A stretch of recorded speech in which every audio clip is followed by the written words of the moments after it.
Mrs. Brady. Do you know what holiday is coming up soon? Yes, you're right. It's Halloween. You might have done some decorating, carved a pumpkin, or gone around your neighborhood and seen some decorations that sometimes people like to do in a scary way to sometimes creep you. And in today's story, that is just the same genre. It's called I Need My Monster. I hope you will enjoy it. I Need My Monster, written by Amanda Noll, illustrated by Howard McWilliam.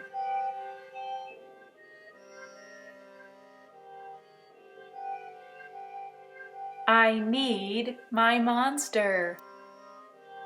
Tonight, when I looked under the bed for my monster, I found this note instead. Gone fishing. Back in a week. Gabe. What was I going to do? I needed a monster under my bed. How was I supposed to get to sleep if my monster was gone? I tried to sleep, but it wasn't the same without Gabe. I missed his ragged breathing, his nose whistling, the scrabbling of his uncut claws. How would I ever get to sleep without Gabe's familiar, scary noises and his spooky green ooze? It was no use. Gabe would be gone for a week, and I just had to have a monster. I climbed quietly out of my bed so my parents wouldn't hear me. Grown-ups have some strange ideas about monsters under beds. I knocked on the floorboards, then scrambled back under my covers. I waited nervously. Would a new monster appear? What would he be like? Would his snorting be as cheerful as Gabe's? When I heard some creaking under my bed, I knew that the substitute monster had arrived. "Good evening," said a low, breathy voice. "My name is Herbert, and I will be your monster for the evening." Herbert? What kind of a name is that for a monster? You don't sound scary at all. Have you ever scared a kid before? Well, no, but I have read all the best books on the topic. Do you have long teeth and scratchy claws? I asked. No, but I have an overbite, and I'm a mouth breather. Listen.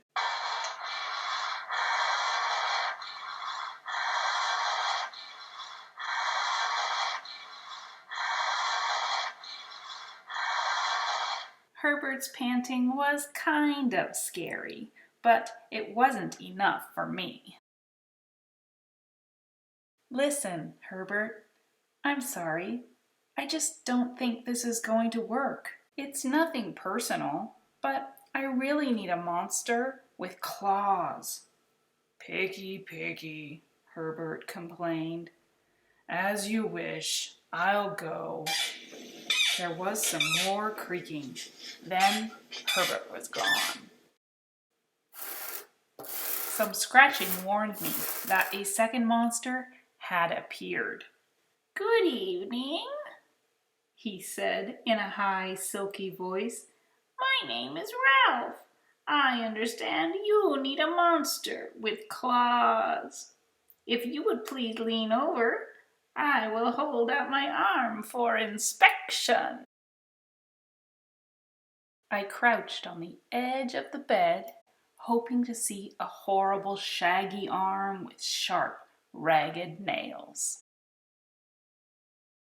Instead, I was surprised to see sleekly brushed fur with smooth, shiny claws. "Excuse me, I don't mean to be rude," I asked, "but is that nail polish on your claws?"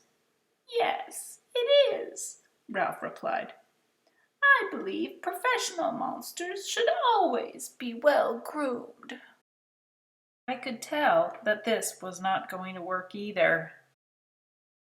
"I'm sorry to disappoint you, Ralph, but I need a monster with scary claws, like Gabe's, I thought. I heard some more scratching, and I knew Ralph was gone. A minute later, a third voice from under the bed rasped, "Check out these claws, kid." I gathered my courage and peered over the edge. The claws were impressive, jagged and dark and razor sharp. So far, so good. I was a little nervous. "Could you stick out your tail?" I whispered. "Sure, but don't get scared." I peeked through my fingers at the slimy tail slithering over the foot of my bed. That's when I noticed the bow.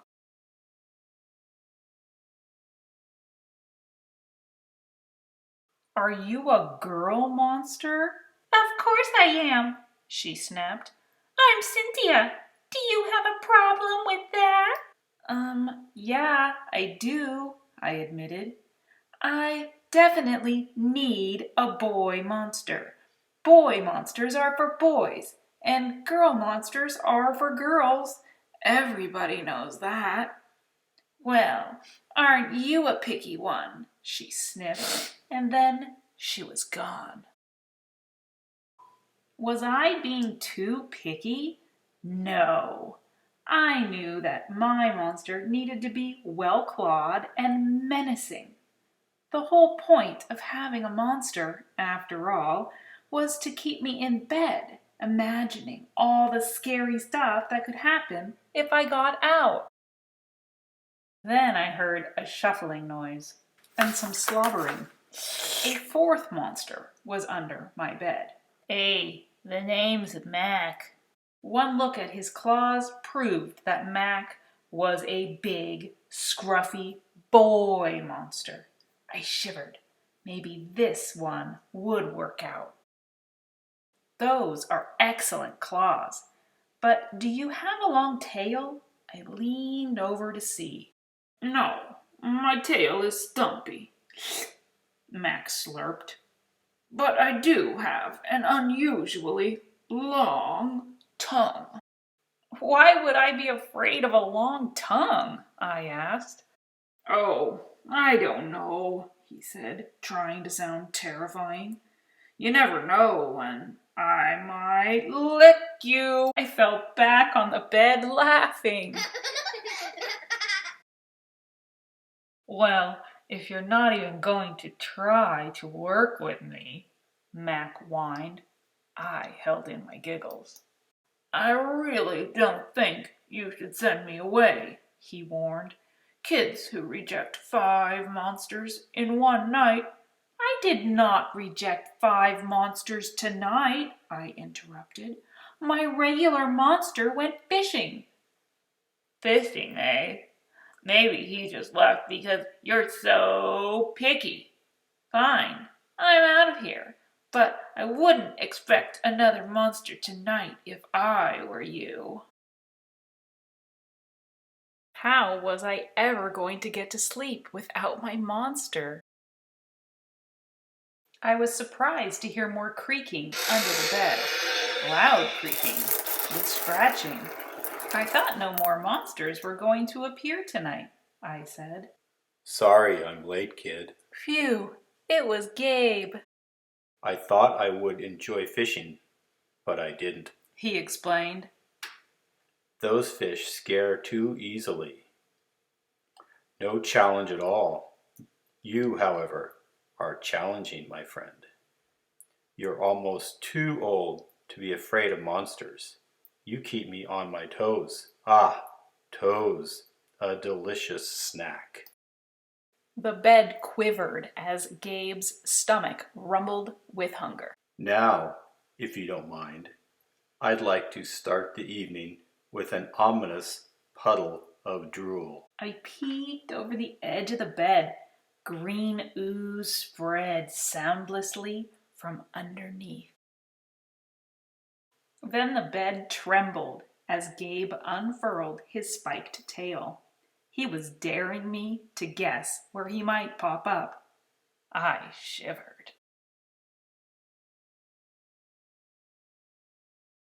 So, you had some substitute monsters tonight. Gabe said, sharpening his claws on my bedpost. Were you scared? Then Gabe started tapping. I could tell he wanted to know if I still needed him. No other monster can scare me like you, I giggled, diving under my covers and pulling them up tight. Through the blanket, I heard Gabe's soft, comforting snorts. Ha!